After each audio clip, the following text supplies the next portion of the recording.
Welcome to my YouTube channel. Kung bago ka lang sa channel na to at true-blooded Aldab Nation ka, tama po ang channel na pinuntahan mo, kaya considering na po kitang bagong subscriber. At huwag mong kalimutan pindutin yung bell para lagi po kang updated sa bagong video na ilalabas ko. Salamat po sa iyong pag-click sa channel na to. Ate Ses! I love you, Ate Ses. Alam mo yan.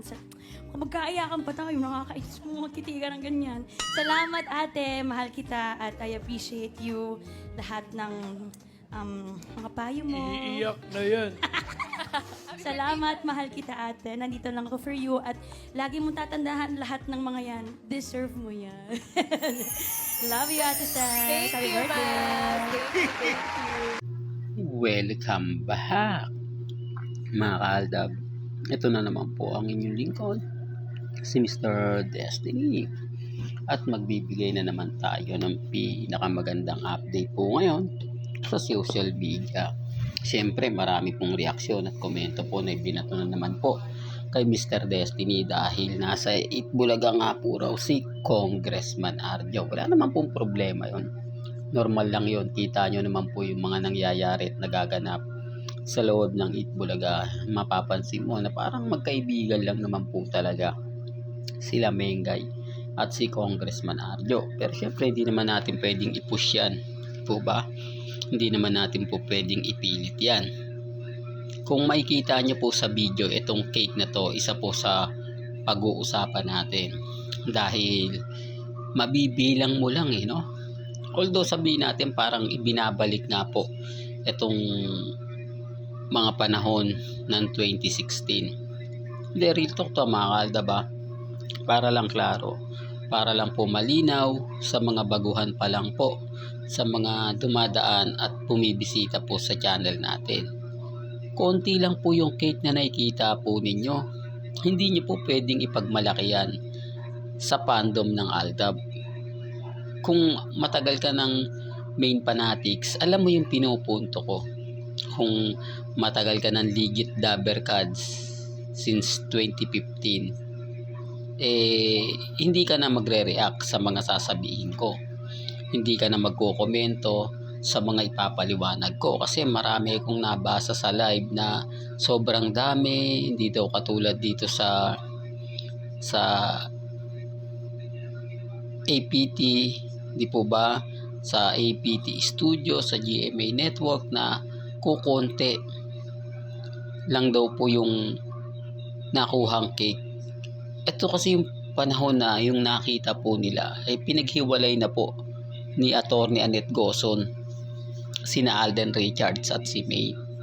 Bawal na pong magbigay ng cake ang Aldab sa studio. Kumbaga pag nagbigay ka kasi tapos sa Aldab, hindi po nila tinatanggap. Hindi, real talk to mga Aldab. Maraming beses na po nangyari yan na ayaw po talaga o hindi talaga tinatanggap nila pag Aldab Nation. Pagka main Paul Carson lang o main Mendoza lang, yun tinatanggap nila. Pero kung tutuusin nyo mga kaaldab, noong mga panahon po na bumaha ng cake sa Broadway, halos lahat po ng audience nakakain. Yung iba nakapag-uwi pa. Hindi, sinasabi ko lang po ito mga kaaldab, yung mga staff, yung mga crew, talagang sa bahay lang po nila inuwi kasi masisira nga po yun Di po ba? Alam nyo naman po, yung cake madaling matunaw yan. Di po ba? Hindi naman yan po pwede ng pangmatagalan. Kaya nga po maraming staff, crew, utility ang tuwan-tuwa. Dahil, kumbaga, hindi pa tapos na nga po raw ang Itbulaga, may nagpapadala pa ng cake kay Mengay. Totoo to mga kaaldab. Sabi ko nga po sa inyo kung legit Dabber Cards po kayo since 2015. Alam nyo po yung pinupunto ko. Alam nyo po yung ibig kong sabihin. Naintindihan nyo po ang gusto kong ipaliwanag dito. Kaya hindi po pwedeng sabihin po ng mga Alden fanatics, ng mga main fanatics at army na marami yan. Po ba? Pwede nilang sabihin yan. Pwede nilang kumbaga i-consider na marami dahil ngayon lang po nila yan nakita. Ngayon lang po nila yan na kumbaga napansin. Kasi sa tagal nga po, biruin mo kasi simula po 2019 o 2020, 21, 22, talagang bihira mo makita yung cake na sinasabi ko. Pero dahil sa nakita po nila ngayon, ine-expect na po nila na mas marami na po itong cake. Po ba? Kaya nga sabi ko sa inyo, yung mga komento po ng live sa Facebook, sa YouTube, grabe, ganito, napakamahal nila ni ganito ganyan. Wala pa po. Di po ba? Nagtataka nga po ako, wala man lang nagre-react dun sa legit dabber cards na, although sabihin na natin Aldab. Di po ba? Yung ibig kong sabihin legit dabber cards na magsasabi na hindi, mas marami pa nung panahon ng Aldab. Po ba? Kasi nanonood na ako since 2015 pa sa Itbulaga. Sabihin na natin na hindi siya Aldab Nation, dabber cards lang siya.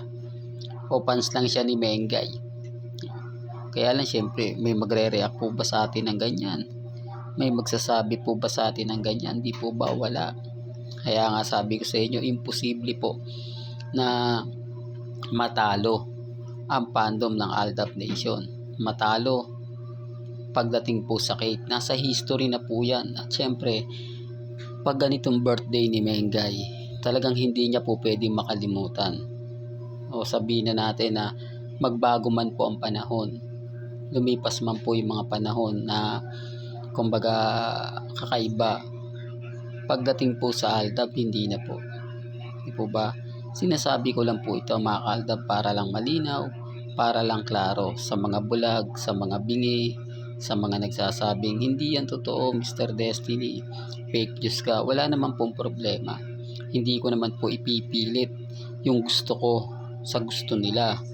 Alam ko naman po na maraming bitter sa akin, lalo na nga po nasa Itbulaga si Congressman Aryo. Hindi naman po tayo makikipagtalastasan po sa mga komento. Alam ko naman po na hindi tayo mananalo kasi kahit saang anggulo mo tignan, kahit saan po natin idaan, kahit tama naman po tayo, mali sila, isa lang naman po ang sasabihin lagi nila para ma-discourage tayo o ma-discourage, maapektuhan. Hindi, dilulo lang kayo di po ba? Isa lang kayong kulto, isa lang kayong kumbaga love team na wala na, yung tipong masasakit at maanghang na salita, yun ang ibabato sa'yo kapag naiipit na sila sa sitwasyon na hindi na po nila kayang sagutin pa yung mga tinatanong mo. Ako kasi mga Aldab, kaya ako nasasabi sa inyo yan, sa mga baguhan pa lang po sa dumadaan sa akin na Aldab, ano ko na yan kumbaga naranasan ko na yan. Nagkaroon tayo ng encounter sa isang fans na talagang die hard po ng Armin.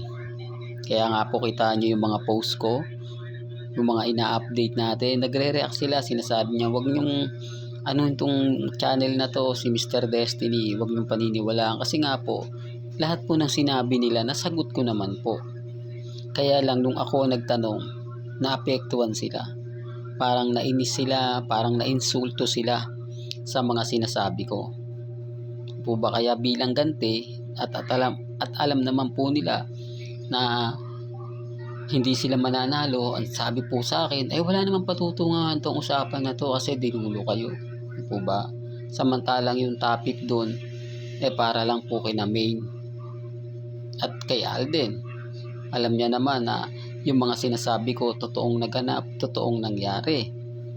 Kaya lang syempre, pagka naiinis na at hindi nang po talaga kaya pa sa mga tanong mo, na puro hindi nga nila alam yung sagot, ganyan yung sasabihin po. Kaya sa mga mami, sa mga titas na nakaka-relate po sa mga sinasabi ko sa social media, hindi po ba? Tapos sasabihin nila yung mga nanonood lang daw po sa akin, mga dami account lang daw po yan, mga kamag-anak ko lang daw po yan, kapatid, etc. etc. Ulitin ko mga ka-Aldab, hindi naman po tayo gumagawa ng gawain nila Sila yung po yung gumagawa ng issue, tapos sa atin ibibintang. Di po ba? Kaya nga po ko relax na relax lang. Kampanting-kampante kasi alam natin yung totoo.